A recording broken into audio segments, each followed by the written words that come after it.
નમસ્કાર મિત્રો આપની સાથે હું છું પિનલગીરી ગોસ્વામી। આજના વેધર એનાલિસિસમાં વાત થશે આજે તારીખ 20 જુલાઈથી લઈને 31 જુલાઈ સુધી ગુજરાતમાં કેવું રહેશે હવામાન, ઓગસ્ટ મહિનાનો પ્રથમ સપ્તાહ કેવો રહેશે, અત્યારે હાલ કઈ સિસ્ટમ કામ કરી રહી છે જે ગુજરાતને વરસાદ આપશે અને ગત 24 કલાકમાં ગુજરાતમાં ક્યાં જળબંબાકાર થયો અને આપણી આગાહી જે અઠવાડિયા પહેલાં આપી હતી અને તેના અનુસંધાનમાં ક્યાં વરસાદ પડ્યો તે પણ તમને તમામ પ્રકારની માહિતી આપી દઈશું। મિત્રો, આપણે અગાઉ અઠવાડિયાથી માહિતી આપી હતી કે ગુજરાત તરફ એક સાયક્લોનિક સિસ્ટમ આવશે અને 19 તારીખથી તે રૌદ્ર સ્વરૂપ બતાવશે। તો 19 તારીખે ગઈકાલે ગુજરાતના ઉત્તર ગુજરાત સહિત મધ્ય ગુજરાતના પણ અનેક ભાગોમાં ભારે વરસાદ થઈ ગયો। ઉત્તર ગુજરાતના કોઈ ભાગોમાં તો 4 ઇંચની આસપાસ પણ વરસાદ નોંધાઈ ગયો। ત્યારે મિત્રો, આજે તારીખ 20 જુલાઈ છે તો આજે 20 જુલાઈ બનાસકાંઠા, સાબરકાંઠા, મહેસાણા, પાટણ ઉપરાંત કચ્છના 50થી 70% વિસ્તારો, મધ્ય ગુજરાતના મહીસાગર, ખેડા, પંચમહાલ, દાહોદ, આણંદ, વડોદરા, છોટાઉદેપુર, નર્મદા અને ભરૂચમાં છૂટાછવાયા સ્થળોએ વરસાદ તો કોઈ જગ્યાએ ભારે વરસાદ પણ થઈ શકે છે। સુરત, તાપી, ડાંગ, નવસારી અને વલસાડમાં પણ છૂટાછવાયા સ્થળોએ વરસાદની શક્યતા છે। જ્યારે સૌરાષ્ટ્રના ઉત્તરી પટ્ટા, મોરબી અને સુરેન્દ્રનગરમાં પણ વાતાવરણમાં પલટો આવે અને કોઈ જગ્યાએ લોકલ ડેવલપમેન્ટ થાય તો છૂટાછવાયા વરસાદ પણ થઈ શકે છે। એક સાર્વત્રિક વરસાદનો માહોલ સર્જાશે, પરંતુ મિત્રો સાર્વત્રિક વરસાદ નહીં મળે।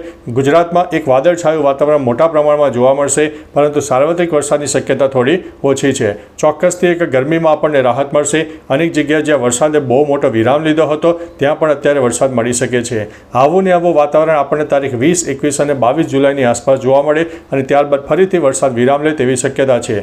આગામી તારીખ 26-27 જુલાઈની આસપાસ બંગાળની ખાડીની એક સાયક્લોનિક સિસ્ટમ મધ્ય ભારત તરફ આવશે અને તે ગુજરાતના પૂર્વ તરફના વિસ્તારોથી અસર કરવાની શરૂ કરશે। એટલે ગુજરાતના કહી શકાય કે સાબરકાંઠા, અરવલ્લી, મહીસાગર, દાહોદ, પંચમહાલથી આ જે વરસાદનો રાઉન્ડ છે શરૂ થશે, જે ઉત્તર ગુજરાતના અનેક ભાગો હોય, કચ્છના અનેક ભાગો હોય, મધ્ય ગુજરાતના પણ મોટાભાગના વિસ્તારોને આવરી લેશે અને દક્ષિણ ગુજરાતથી લઈને કેરળ સુધી વરસાદની ટફ રેખા પણ નવી સર્જાવાની છે। એટલે 25 તારીખ બાદ ફરીથી ગુજરાતમાં સાર્વત્રિક વરસાદનો માહોલ રહેશે। સૌરાષ્ટ્રમાં પણ છૂટાછવાયા વરસાદ મળે તેવી સંભાવના છે અને એ જે તારીખ છે 31 જુલાઈ સુધીમાં આ સિસ્ટમની અસર રહેશે અને ત્યારબાદ ફરીથી એક વરસાદનો વિરામ આવશે, વરાપનો મોટો રાઉન્ડ આવશે। જુલાઈના પ્રથમ સપ્તાહમાં છૂટાછવાયા વરસાદ થઈ શકે છે। જો કોઈ નવી સિસ્ટમ સક્રિય થશે તો તમને તમામ પ્રકારની માહિતી આપી દઈશું। હવે મિત્રો, ગત 24 કલાકમાં જે વરસાદ પડ્યો છે તેના ઉપર નજર નાખીએ અને ગુજરાતમાં અત્યારે એવરેજ વરસાદનું પ્રમાણ કેટલું છે તેના ઉપર પણ નજર નાખીશું। હવે મિત્રો, ગત 24 કલાકમાં પડેલા વરસાદની વાત કરીએ તો બનાસકાંઠામાં 4 કલાકમાં 4 ઇંચ વરસાદ ખાબકી ગયો। દાંતા અને લાખણીમાં જળબંબાકાર જોવા મળ્યો। પાલનપુરમાં પણ ઘરોમાં પાણી ઘૂસી ગયા અને જૂનાગઢ, અમરેલીમાં પણ મિત્રો ધોધમાર વરસાદ જોવા મળ્યો છે। મિત્રો, મહત્વનું છે કે રાજ્યમાં 16 જૂને થયેલી ચોમાસાની એન્ટ્રી બાદ અત્યાર સુધીમાં સરેરાશ 51.37% જેટલો વરસાદ ગુજરાતમાં નોંધાઈ ગયો છે।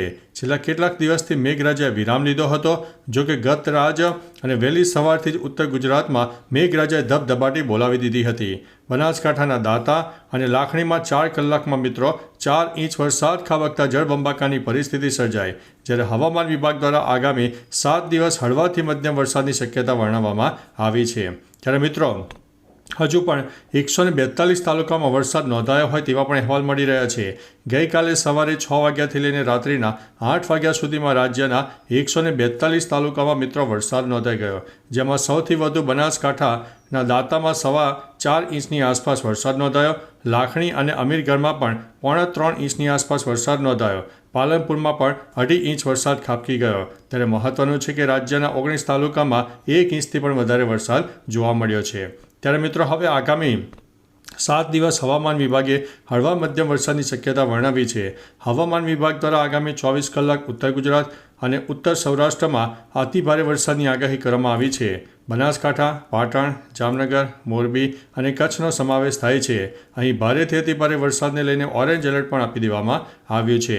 આ ઉપરાંત સુરેન્દ્રનગર, દેવભૂમિ, દ્વારકા, પોરબંદર, જૂનાગઢ, રાજકોટમાં છૂટાછવાયા સ્થળોએ હળવા મધ્યમ વરસાદની શક્યતા વર્ણવવામાં આવી છે। અમદાવાદ અને આસપાસના વિસ્તારમાં પણ હળવા મધ્યમ વરસાદની સાથે ઝાપટા સાથે આગાહી કરવામાં આવી છે। ત્યારે બીજી તરફ મિત્રો, કચ્છ, મોરબી, જામનગરમાં પણ છૂટાછવાયા સ્થળોએ ભારે વરસાદની શક્યતા વર્ણવવામાં આવી છે। ત્યારે મિત્રો, હવે મોન્સૂન મીટરની વાત કરીએ તો ગુજરાતમાં એવરેજ વરસાદની ટકાવારી 51.37%ની આસપાસ જોવા મળી ગઈ છે।